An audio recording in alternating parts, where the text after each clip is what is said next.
Kisah pemuda kaya yang menikahi gadis desa. Episode 83-84. Ana yang sedari tadi mempertahankan ketenangannya menjadi goyah dengan permintaan Ibu Aira. Dia tidak tahan melihat mertuanya memohon seperti ini padanya. Dia pun mengangguk dan segera berbalik. Namun langkahnya terhenti ketika Alvin yang sedari tadi tenan menarik tangannya. Alvin mendekap Ana berdiri di sampingnya dan dengan lantang dia berkata, "Dia istriku." Mendengar pengakuan Alvin, semua orang di ruangan itu tercengang. Dan yang paling buruk ekspresinya di sana adalah Putri dan Cantika. Tiba-tiba Zian turun dari gendongan kakek buyutnya dan segera berlari ke arah Ana. Dia tersenyum dan membentangkan tangannya ke arah Ana. Ana langsung menunduk dan memeluk Zian. Dengan senyum merekah Zian mencium Ana. Melihat Zian tersenyum ke arah Ana, Ibu Aira dan Tuan Zapran saling melihat dengan ekspresi bingung. Begitupun Elisha yang berperan sebagai ibu Zian.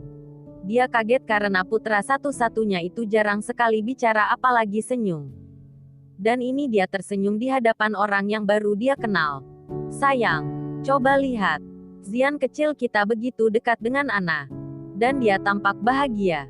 Ibu Aira tidak bisa menahan kebahagiaannya seakan lupa dengan masalah yang baru saja terjadi.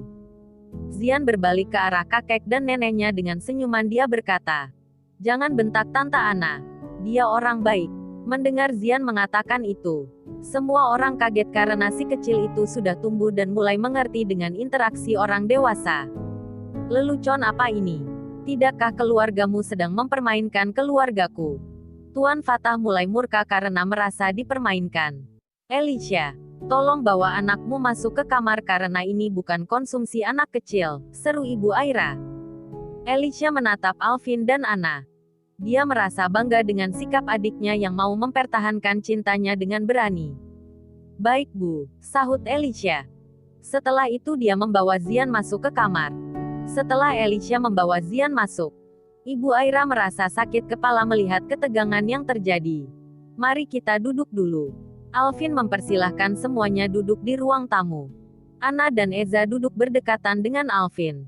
Mereka semua pun ikut duduk dengan patuh karena aura Alvin mampu membuat mereka tidak bisa berkutik atau menentang perkataannya. "Alvin, sekarang jelaskan kepada kami semua apa yang baru saja kamu katakan," seru Tuan Zapran seraya menatap buas ke arah Alvin dan Ana. "Vin, kamu tidak perlu mempermalukan keluargamu seperti ini. Kalau memang kamu tidak suka sama pertunangan kita, kamu bisa ngomong padaku dengan baik-baik." Putri mulai menangis dan memeluk ibunya. "Sayang, sudah jangan menangis lagi. Ibu akan mencari keadilan buatmu," ucap Nyonya Fatah. Setelah itu dia menoleh ke arah Ibu Alvin. "Ibu Aira, saya kecewa terhadapmu. Kamu bilang kepadaku kalau Alvin menerima Putri dengan mengadakan makan malam ini. Tapi kenyataannya kenapa begini? Aku benar-benar tidak tahu ini semua. Apa yang aku katakan juga kesimpulanku sendiri ketika aku mengetahui Alvin ingin kita makan malam bersama." Ibu Aira merasa terpojok. "Alvin, jangan mempermalukan keluarga Mahendra. Sekarang jelaskan dengan detail siapa perempuan ini." Kakeknya juga kehilangan kesabaran dan mencoba mendesak Alvin. Alvin memperbaiki duduknya dan dengan lembut dia melirik ke arah Ana. Dia tersenyum dan menggenggam tangan Ana sambil berkata, "Dia adalah istriku yang sah. Wanita yang paling aku cintai setelah Tuhan dan ibuku. Dan aku telah menikahinya 8 tahun yang lalu." Penjelasan Alvin seperti bom waktu yang meledak di ruangan itu. Suaranya yang lantang menggema di seluruh penjuru ruang tamu. Mendengar pengakuan Alvin, Tuan Fatah murka. "Zapran, apa-apaan ini? Kamu membohongi kami. Kamu membiarkan putriku dipermalukan. Kamu tidak menghargai persahabatan kita." Wajah Putri jatuh. Nafasnya menggila dan tubuhnya gemetar. Alvin menanam bom tepat pada jantungnya, dia seperti mau gila. Dia tidak tahan lagi dan berdiri meluapkan emosinya tanpa memperdulikan lagi citranya. Baginya Alvin adalah cinta matinya. "Ana, perempuan sialan, kenapa kamu merebut Alvin dariku? Aku mencintainya sejak kami masih duduk di bangku sekolah dasar. Dasar wanita keji," teriak Putri seraya mengamuk, namun ibunya segera menarik dan menahannya. Sebelum dia semakin mempermalukan dirinya.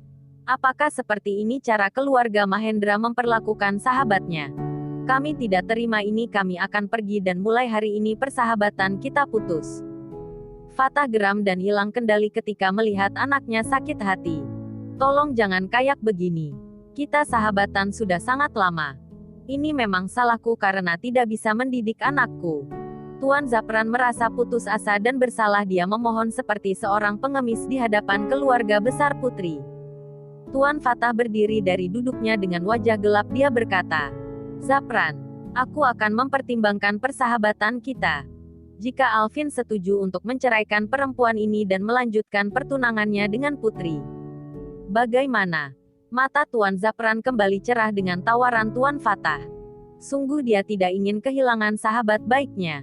Tuan Zapran melirik Alvin seraya berkata, Alvin, sekarang kamu minta maaf sama putri dan katakan padanya.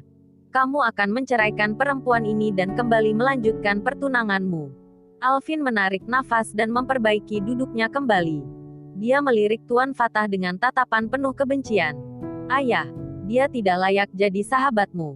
Apalagi menjadi besanmu. Lancang kamu, Alvin. Aku tidak membesarkanmu untuk menjadi anak yang kurang ajar seperti ini. Tuan Zapran murka, begitupun Tuan Fatah. Alvin, apa maksudmu mengatakan aku tidak layak menjadi sahabat ayahmu? Tanya Tuan Fatah dengan ekspresi geram. Alvin menyeringai ke arah Tuan Fatah seraya berkata, karena Anda adalah serigala berbulu domba. Andalah yang telah merencanakan penculikan Zian. Bahkan Anda melakukannya sekali lagi saat Zian ada di rumahku.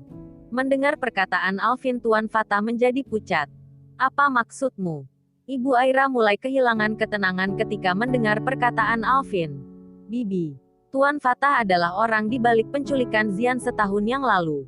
Dia juga orang yang sudah membuat MH Group hampir kehilangan kepercayaan oleh banyak orang pada masa itu, jelas Eza.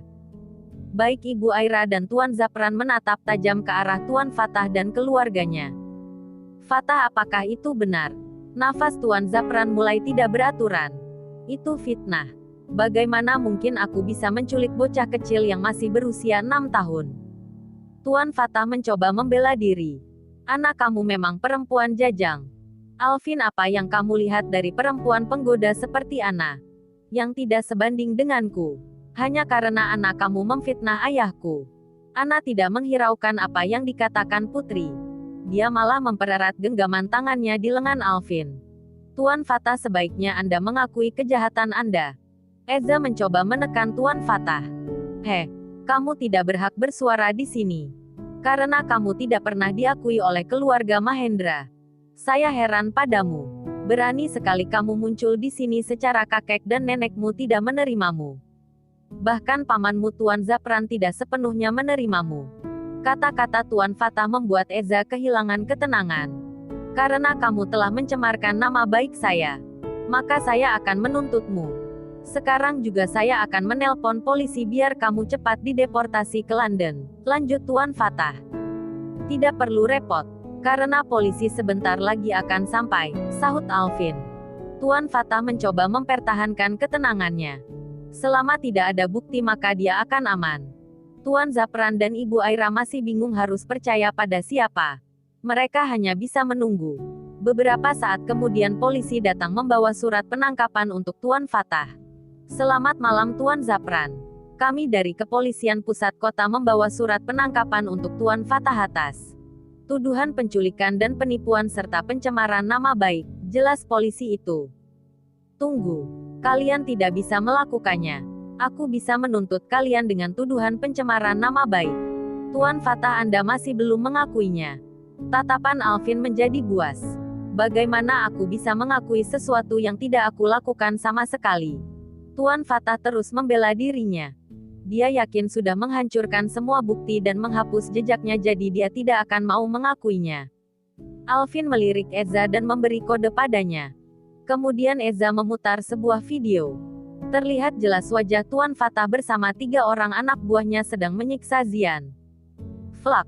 Tuan Fatah menamtar Zian gara-gara dia tidak bisa tenang dan terus menangis. Darah segar pun terlihat dari sudut bibir Zian. Sampai di situ Eza langsung mematikan layar walaupun masih ada hal lain dalam video itu. Setelah rekaman itu selesai diputar, mata Tuan Zapran menjadi buas. Ekspresinya gelap, dia mengepalkan tinjunya dan memukuli Tuan Fata sambil berkata, "Brengsek kamu. Sahabat macam apa kamu? Kamu bukan manusia. Kamu monster. Teganya kamu menyiksa cucuku yang masih kecil. Gara-gara kamu mental cucuku terganggu. Tidak hanya itu, kamu juga menipuku, dasar brengsek," teriak Tuan Zapran dengan ekspresi menggila. Tuan Zapran terus memutuli Tuan Fatah sedang putri dan ibunya teriak histeris melihat Tuan Fatah diputuli. Alvin pun langsung menarik ayahnya. "Sudah ayah. Dia akan membusuk di penjara. Tidak hanya itu, perusahaannya akan segera bangkrut. Lepasin aku. Aku akan membunuh orang ini." Tuan Zapran semakin gila, dia tidak mengindahkan kata-kata Alvin. "Jangan kotori tanganmu ayah." Alvin terus mencoba menenangkan ayahnya. Alvin menatap tajam ke arah Tuan Fatah seraya berkata, "Anda tidak hanya menipu sahabat Anda sendiri tapi juga membuat seorang anak kecil merasa tidak aman hidup di dunia ini. Anda akan membusuk di penjara dan saya pastikan itu." Tuan Zapran melirik Eza seraya bertanya, "Apa maksud Alvin itu?" Eza menarik nafas dan menjelaskannya. "Waktu Zian menginap di rumah Alvin, seseorang penyusup masuk ke kamar Zian waktu kami sedang pesta di rumahku. Ada bekas pukulan di punggung Zian, dia histeris dan menggila malam itu. Untung ada Ana di sana yang menenangkannya. Dan setelah saya selidiki itu," ulah Tuan Fatah. Mendengar cerita Eza, hati Tuan Zapran sakit, dia semakin murka. Petik 2. "Apa? Cicitku yang malang disiksa lagi?" Kakek Mahendra terkejut dengan penjelasan Eza. Dia geram dan langsung memberi Tuan Fatah tendangan. "Eltu buat cucu dan cicitku yang kamu siksa," teriak Tuan Mahendra. Putri semakin histeris melihat ayahnya babak belur. Segera polisi mengamankan Tuan Fatah dari amukan Tuan Zapran dan kakek Mahendra. Tiba-tiba Ibu Aira pingsan karena teringat kembali bagaimana dia menemukan Zian yang berlumuran darah. Dan babak belur saat itu dia merasa stres karena Alicia seperti orang gila mengetahui anaknya seperti itu. Segera setelah itu Ana dan Maheza membawanya ke kamar sedang Alvin mencoba menghentikan ayahnya. "Pak polisi, segera bawa orang ini pergi." Alvin memberi perintah pada polisi itu. Polisi itu mengangguk dan segera membawa Tuan Fatah keluar. "Vin, tolong jangan lakukan ini pada ayahku. Dia memang salah tapi dia calon mertuamu. Sebentar lagi kita akan bertunangan." Putri memohon pada Alvin seperti orang gila. "Kamu kira aku akan membiarkanmu bertunangan dengan anakku yang berharga? Itu tidak akan pernah terjadi. Pertunangan ini batal." Suara Tuan Zapran menggema di seluruh ruangan. "Sekarang kalian berdua pergi dari rumahku. Aku tidak mau melihat keluarga cacingan itu menginjakkan kakinya lagi di rumahku." Lanjut Tuan Zapran. Dengan berderai air mata Putri dan ibunya meninggalkan rumah Alvin yang diikuti oleh keluarganya. Setelah emosi Tuan Zapran reda, dia langsung berlari ke kamar mencari istrinya. Di dalam kamar dia menemukan istrinya terkapar. Hatinya patah, dia pun melangkah pelan untuk mendekati istrinya. "Sayangku, kenapa wajahmu begitu pucat? Oh tolonglah bangun. Jangan membuatku takut." Suara Tuan Zapran serak, ada air mata mengalir di pipinya. Alvin tahu bagaimana ayahnya sangat mencintai ibunya sampai dia merasa gila bila ibunya tidak ada di sampingnya. Sedang Ana merasa terpukul melihat mertuanya dalam keadaan seperti ini. Ana pun menangis di pelukan Alvin karena teringat bagaimana Zian, seorang bocah kecil itu, menanggung penderitaan yang begitu berat. Hubi, kasihan Zian. Bagaimana dia bisa hidup dalam ketakutan dan tekanan? Dia masih kecil tapi mentalnya sudah terganggu. Ana terus menangis menahan sakit hatinya untuk Zian.